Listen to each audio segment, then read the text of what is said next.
This morning, I came across an interesting example, and I just want to pull that up and show you. So I'm going to share my screen. First Timothy chapter 1, verse 13. It's just the first part of the verse.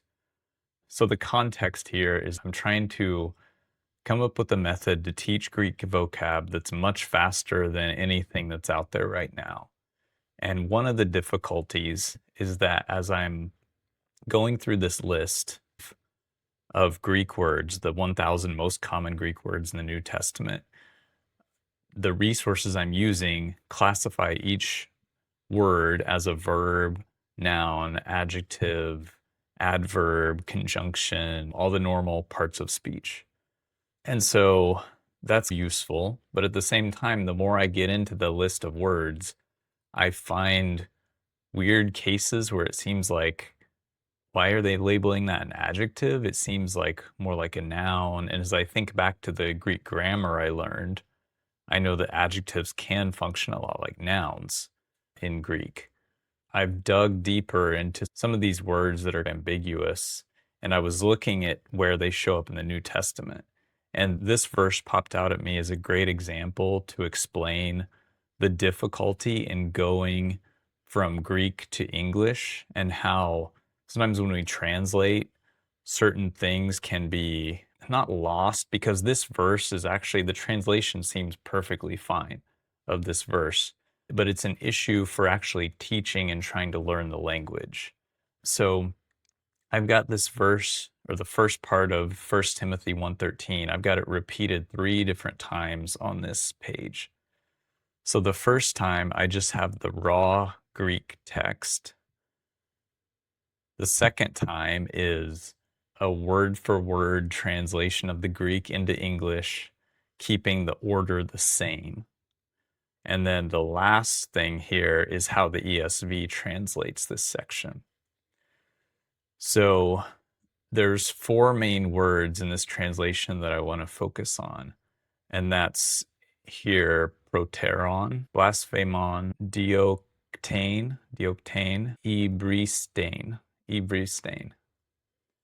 Okay, so those 4 words, logos says that these are, proteron can be an adverb or an adjective, blasphemon can be an adjective, and then dioktane is a noun, ebristane is a noun.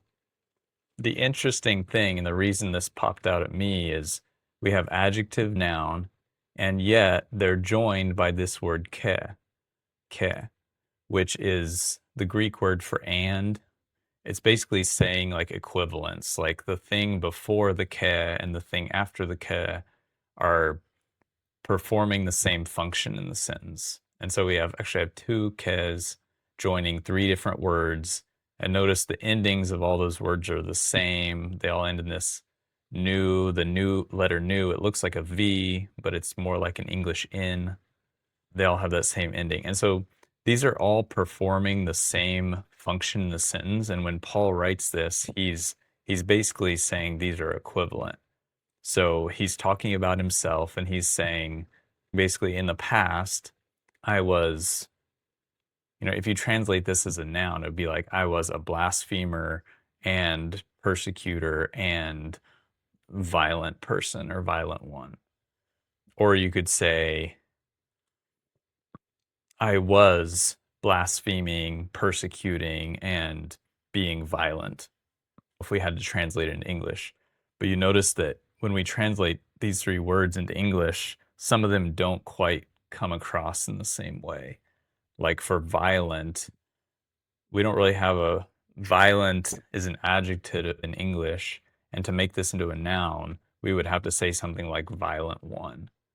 And then the other funny thing is this word proteron. So this is to proteron. So to is an article, so it's the, basically like the in English. The former, so it's basically functioning. They're saying it's can be an adverb or an adjective, but it's basically functioning as a noun in the Greek sentence.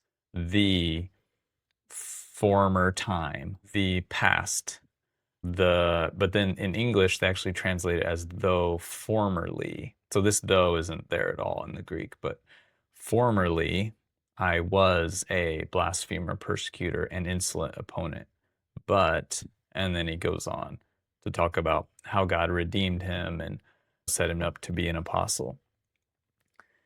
But here in the Greek, it's more like the former as a noun, functioning as a noun. And then onta is I am being. I think it's like the present participle. I am being blasphemer, persecutor, violent person. And then finally, this word Allah just means but. I think this illustrates pretty well. It's totally normal that when you're going from one language to another, there's no one-to-one mapping between those two languages. If you look at a single English word and ask, okay, what are all the different Greek words that were used to translate this English word, you'll find multiple Greek words. And vice versa. If you look at one Greek word in the New Testament, you'll find multiple English words being used to translate it because there's no one-to-one mapping. You know, words in Greek and words in English have a different range of meanings. And you imagine that like spreading out from a word in the word cloud or a connotation cloud. And those clouds are not going to match up perfectly between any two words in two different languages. So it's understandable that when we would translate from Greek to English, we would have this kind of situation. But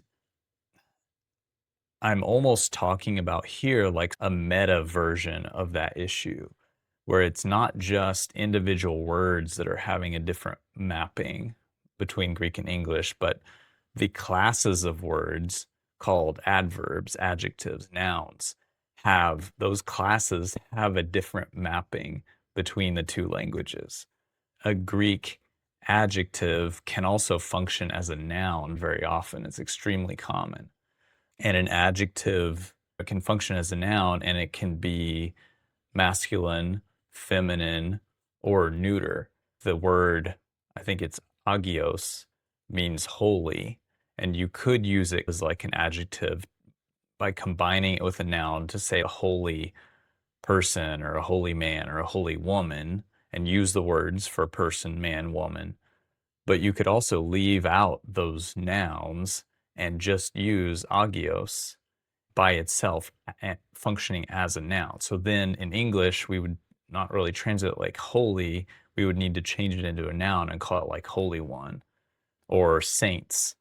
So we change the part of speech of the word in a way.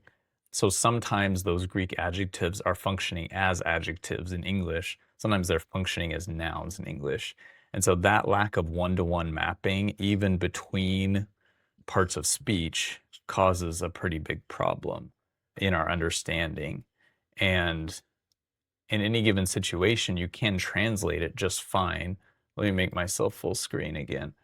You can translate it just fine, like this example does. But when you go to learn the language, there's an added layer of confusion there if we're learning in such a way and from the perspective of, okay, we're learning Greek in order to translate things into English.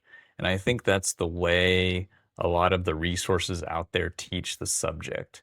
It's like our final goal is to take this Greek text and translate into English for the sake of preaching or teaching or some church function. And my starting point is fundamentally different. I want to learn Greek and teach Greek in such a way that you are fluent, that you're fluent in it, and that it's almost like your native language, like you're thinking in that language, not for the purpose of translating it into English.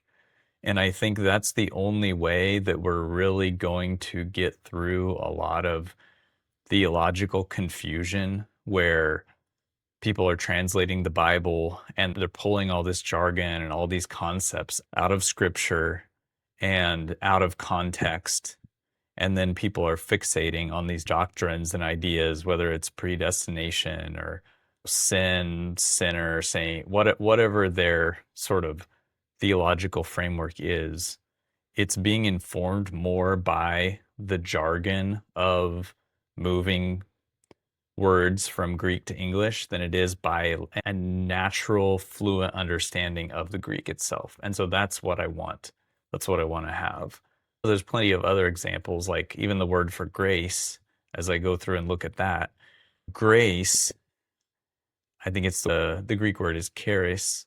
So it even sounds like grace. And it's almost like that word has taken on a life of its own in English and in modern churches that's divorced from the original meaning. And it looks like the original meaning is it's not so much like an emphasis on the fact that you're undeserving.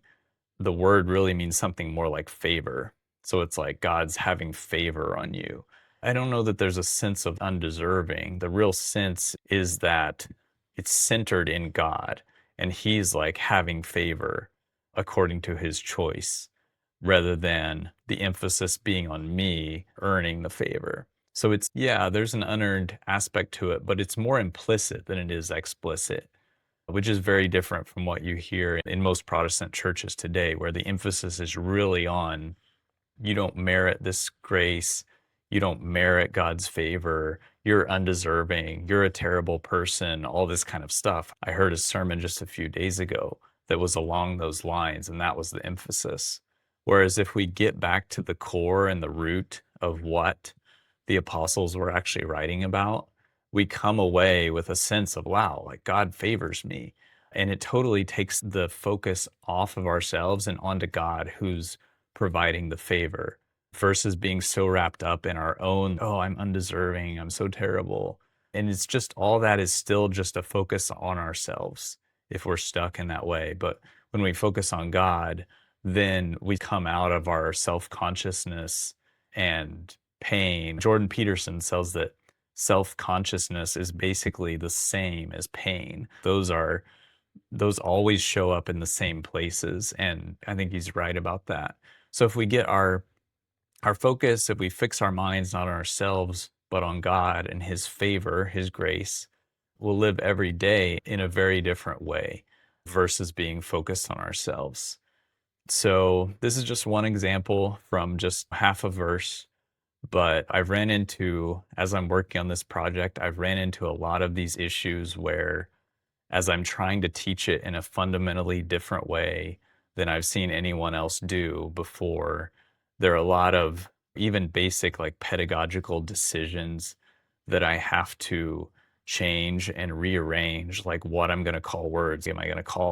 I'm probably not even going to call adjectives as adjectives because they so often perform the function of nouns. And even when you have an adjective in Greek modifying a noun, you could basically change the order, the emphasis in English where we have an emphasis on, oh, this is the noun, and then adjective modifies the noun. So there's a clear almost hierarchy there where the noun is primary and then the adjective is a modifier on the noun. In English, that's the way the language works. But in Greek, it seems like adjectives and nouns are more like interchangeable in a lot of ways. And when a Greek textbook teaches adjectives, it's extremely convoluted because they go through 3 or 4 different functions of adjectives and show you different cases of how they work.